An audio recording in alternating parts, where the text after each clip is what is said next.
Сәлем қыздар, біз бүгін сіздермен өте дәмді творожный пирог дайындаймыз.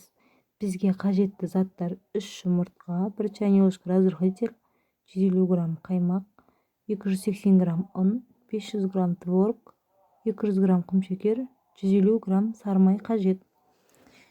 Ең алдымен сармайымызды чоркадан өткізіп, үстіне 1 жұмыртқамызды салып, құмшекеріміздің жартысын салып, разрыхлителімізбен ұнымызды араластырып, жұмсақ қамыр жасаймыз. Ол жасаған кезім видеоға түспей қалыпты, өкінішке орай.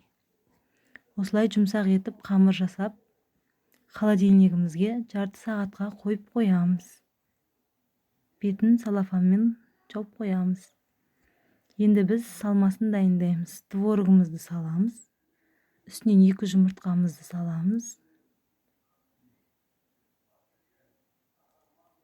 Құмшекерімізді саламыз. Қаймағымызды салып,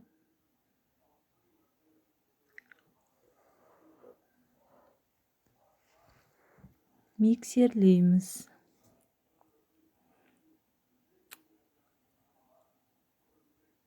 Төрт-бес минуттай миксерлейміз. Бізде осындай начинка пайда болады.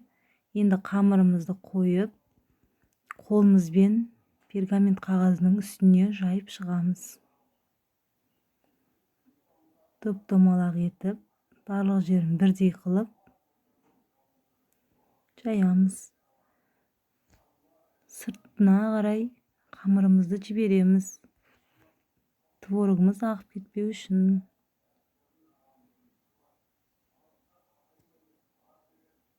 Үстінен творогымызды саламыз.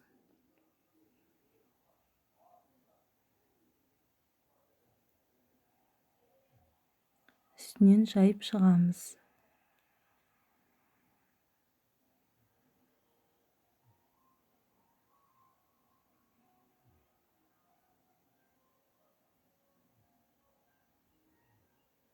Осылай топ-томалақ етіп, біркелкі етіп жайып шығамыз.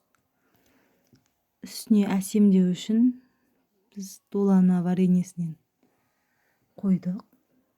Вишня өздеріңіздің қалауларыңыз бойынша қойып шықсаңыздар болады. 220 градуста 30 минут пісіріп аласыздар.